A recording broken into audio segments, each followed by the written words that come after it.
بسم اللہ الرحمن الرحیم نحمدہ و نصلی علی رسولہ الکریم اما بعد G T R media house کے ناظرین کو خوش آمدید۔ ایک مرتبہ پھر آپ کے مسائل کا حل یعنی لائیو دارالفتاء کے ساتھ آپ کی خدمت میں حاضر ہیں۔ آپ کے وہی سوالات جو آپ روزانہ کی ٹرانسمیشن میں ہم سے معلوم کرتے ہیں، انہی کے شرعی جوابات آج کے دن ہم مفتیان کرام سے معلوم کریں گے۔ اس کے ساتھ ساتھ آپ کمنٹس بار میں جو سوالات ہم سے پوچھیں گے انشاءاللہ کوشش کریں گے کہ آج کی ٹرانسمیشن میں ہی ان کے جوابات بھی آپ کی خدمت میں پیش کر دیے جائیں۔ تو چلتے ہیں، آج ہمارے ساتھ جو شخصیت موجود ہیں آپ کے سوالات کا جواب دینے کے لیے، سینئر مفتی ہیں، سینئر استاذ الحدیث ہیں جامعۃ الرشید کے، اور ہماری جے ٹی آر کی اسکرین پہ آپ انہیں ایک عرصے سے دیکھ رہے ہیں، مفتی محمد حسین خلیل خیل صاحب۔ السلام علیکم ورحمۃ اللہ۔ السلام۔ آج کا جو سب سے پہلا سوال ہے وہ امریکہ سے جویریہ صاحبہ نے پوچھا ہے کہ میں صاحب نصاب ہوں، مجھ پر قربانی واجب ہے، امریکہ میں قربانی کرنا مشکل ہوتا ہے تو ہم پاکستان میں قربانی بھیج دیتے ہیں۔ یہاں قربانی امریکہ میں $150 میں ہوتی ہے، پاکستان میں $100 میں بھی قربانی ہو جاتی ہے۔ $50 کا یہ فرق ہوتا ہے، تو یہ $50 کا جو فرق ہے یہ بھی غریبوں میں تقسیم کیا جائے گا یا اس کے بغیر ہی قربانی ہو جائے گی؟ جی بسم اللہ الرحمن الرحیم۔ تو یہ بات سمجھنے کی ہے کہ جس پہ قربانی لازم ہو، صاحب نصاب ہو، تو قربانی لازم ہونے کا مطلب ایک خاص اماؤنٹ کا لازم ہونا نہیں ہے کہ اس علاقے میں قربانی جس قیمت پر ملتی ہے جی تو اس قیمت پر جو ہے وہ قیمت ہی ان کو پوری کرنی ہے، بہرحال قربانی کی شکل میں، صدقے کی شکل میں، ایسا کوئی شرعی ضابطہ نہیں ہے۔ عملاً قربانی پر جتنا خرچہ ہو تو وہ جو بھی ہو، جی تو اگر وہ $100 میں ہے، 50 میں ہے، 200 میں ہے، کتنے بھی ہے تو وہ قربانی شمار ہوگی۔ اگر کسی جگہ قربانی کم قیمت میں مل گئی اور جو متوقع قیمت تھی اس سے کچھ کم ہو گئی اور قیمت بچ گئی تو اس کا صدقہ کرنا کوئی لازم نہیں ہے،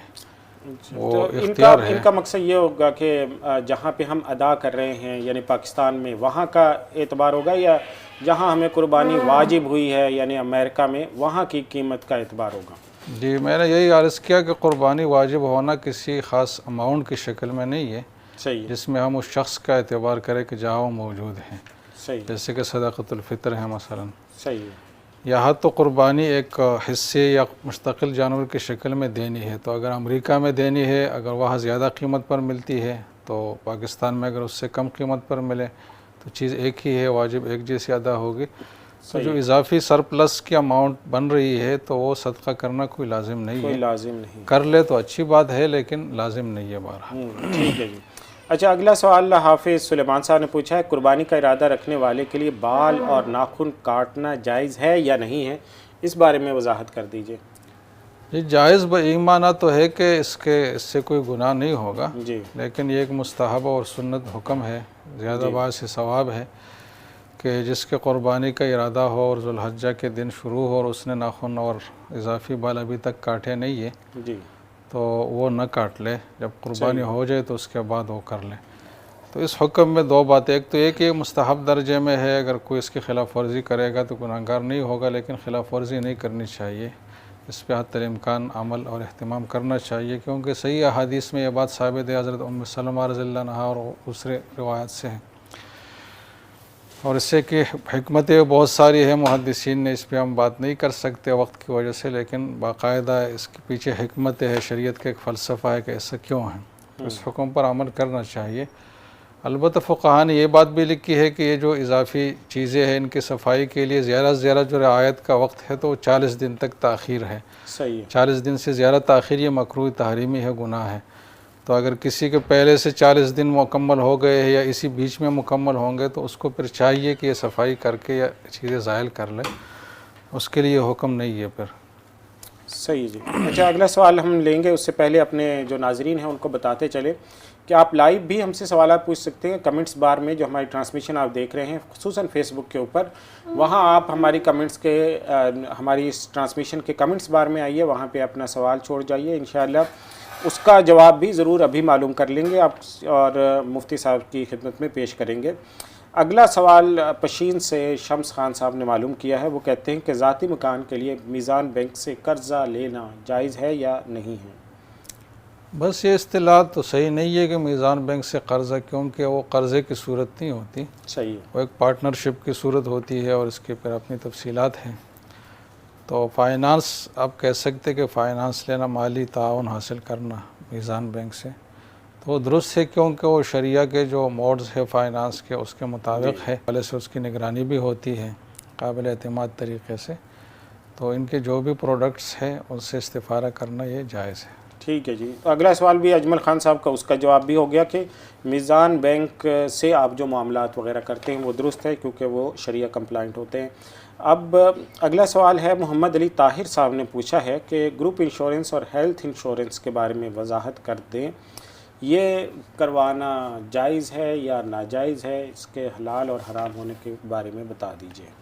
جی، اس میں ایک تو جو عقد ہے، جو ٹرانزیکشن ہے، اس کا حکم ہے، تو وہ تو یہ ہے کہ جو کنونشنل انشورنس ہے، خواہ وہ جنرل ہو، ہیلتھ ہو، گروپ ہو، انفرادی ہو، جو بھی ہے، تو سب ناجائز صورتیں ہے، اس لیے کہ اس کے پیچھے دو بڑے عناصر ہے، سود ہے اور غرر ہے، جی یعنی بہت زیادہ ایمبیگوٹی جس کا کوئی پہلے سے اندازہ بھی نہ ہو۔ صحیح، تو یہ معاملات عقد کی حد تک اور ٹرانزیکشن کی حد تک ناجائز ہیں۔ البتہ کہ گروپ انشورنس کی ایک صورت ایسی بن سکتی ہے جس میں ملازم کے لیے استفادہ کرنا اس سے جائز ہو، جیسے کوئی ادارہ ہے، خواہ وہ سرکاری ہے، غیر سرکاری ہے، جی اس نے انشورنس کمپنی کے ساتھ خود ہی اپنے بہاف پہ ادارہ جاتی طور پر معاملہ کیا ہے، اس میں ملازم کو پارٹنر اور حصہ دار نہیں بنایا، فریقی معاملہ نہیں بنایا، بلکہ معاملہ کمپنی ہی نے کیا ہے، ایک بات۔ صحیح، دوسری بات یہ ہے کہ جو قسطوں کی ادائیگی ہے، پریمیمز کی ادائیگی ہے، وہ بھی کمپنی اپنے ثوابدید پر ہی کرتی ہے، ملازمین سے یہ تو کاٹتی نہیں ہے، اگر کاٹتی ہے تو جبراً کاٹتی ہے بغیر ملازم کی اجازت کے۔ اور تیسری بات یہ ہے کہ ملازم کو جو فنڈز وہاں سے ملتے ہیں تو وہ ڈائریکٹ نہ ملتے ہو، بلکہ وہ تنمیہ اور مجموعی جو فنڈز ہے اس میں آ کر شامل ہو کر صحیح ہے، پھر کمپنی کی طرف سے ملازم کو ملے۔ تو جب یہ تین باتیں پائی جائے تو ملازم کے لیے پھر وہ اماؤنٹ استعمال کرنا یا علاج کی صورت میں اس سے سہولت حاصل کرنا یہ درست ہے۔ صحیح، اگر یہ تینوں باتیں ان میں سے کوئی نہیں ہے، مثلا ملازم نے خود ہی معاملہ کیا ہے یا وہ فریقی معاملہ ہے یا اس کے اختیار سے کٹوتی ہو کر کمپنی اس کا وکیل بن کر اس نے انشورنس میں اس کی طرف سے رقم جمع کرائی ہے، یا رقم حاصل کرنے میں ملازم خود کفیل ہے اور ڈائریکٹ ہے، تو وہ بھی جتنی رقم ہے تو ساری کے حلال نہیں ہوگی، بلکہ جو جمع ہو چکی ہے صرف اس حد تک ہے، اضافی جائز نہیں ہے، جو پرنسپل ہے اتنی پرنسپل ہے اس میں بالکل۔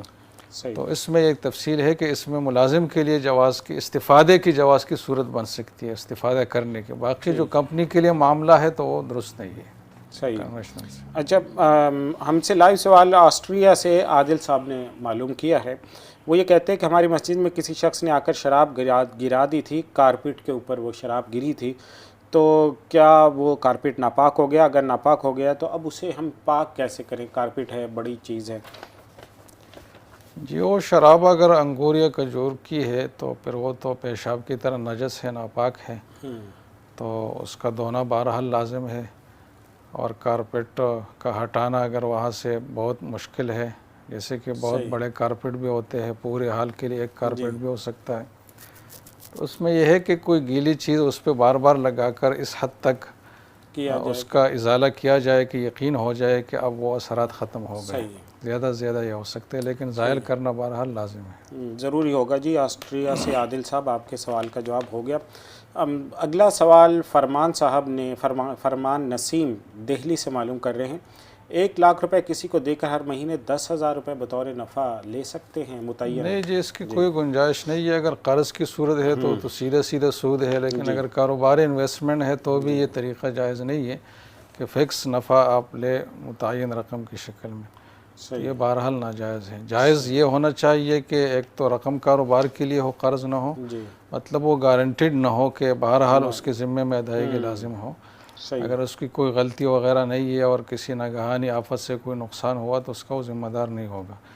تو ایک تو انویسٹمنٹ کی اس سے ہو، لوننگ کی صورت نہ ہو۔ دوسری بات یہ ہے کہ نفع جو ہے وہ پرسنٹیج کے حساب سے ہو، کہ جو حقیقی نفع حاصل ہوگا اگر ہوگا تو اس کا اتنا فیصد میں لوں گا، اتنا فیصد آپ لیں گے، پھر وہ جو بھی فیصدی طے کرے اس میں آزاد ہے، تو اس طرح جائز ہے، باقی فکس کر کے یا رقم باقاعدہ قرض کی صورت میں تو سود ہے ناجائز۔ ٹھیک ہے فرمان نسیم صاحب، آپ کے سوال کا جواب ہے کہ فکس کر کے متعین رقم اس طرح سے نہیں لے سکتے آپ کو فیصدی نفع متعین کرنا ہوگا۔ آصف محمود صاحب نے مانسہرہ سے پوچھا ہے کہ ایزی پیسہ اکاؤنٹ ہے، 1,00,000 روپے اس میں رکھے ہوئے ہیں اور ایپ کے اندر ایک سیونگ کا آپشن بھی آتا ہے، اس کو ہم سبسکرائب کر دیں تو ایپ والے روزانہ 28 روپے ہمیں دیتے ہیں، جو سالانہ تقریباً 20,000 روپے بنتے ہیں۔ تو اس طرح سے پیسے لینا جائز ہے یا ناجائز ہوگا؟ جی، ہمیں اس کے نیچر پر سوچنا ہے تو ایزی پیسہ میں جو رقم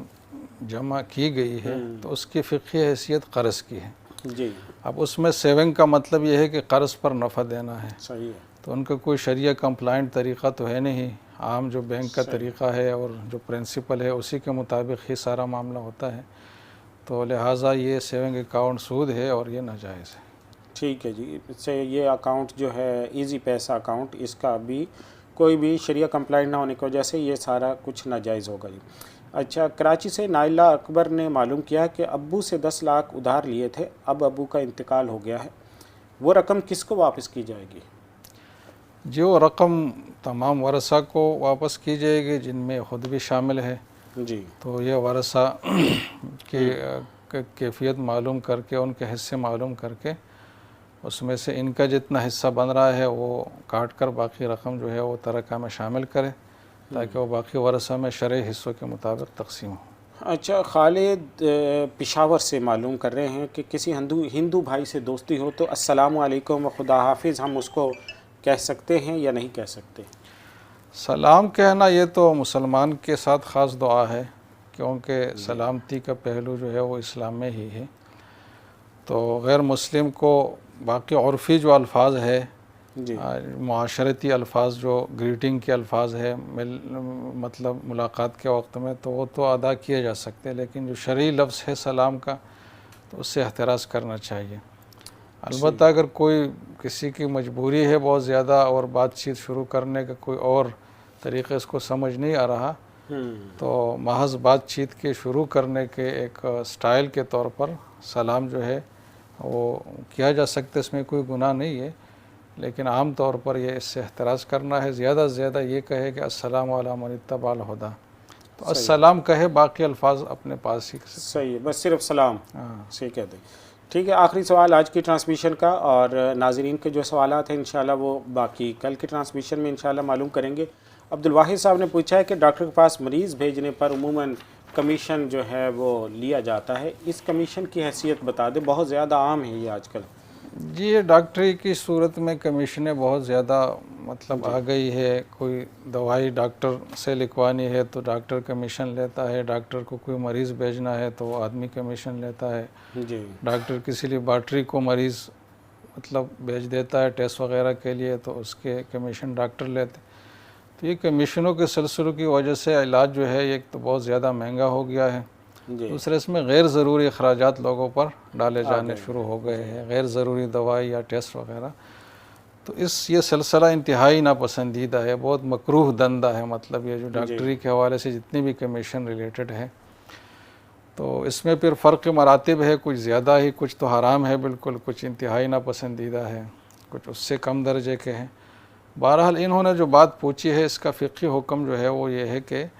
اگر آپ نے مریض کو ایسے ڈاکٹر کی نشاندہی کی ہے جو وہ مریض کے لیے مطلب یہ کہ قابل تحمل بھی ہے اس کے اخراجات،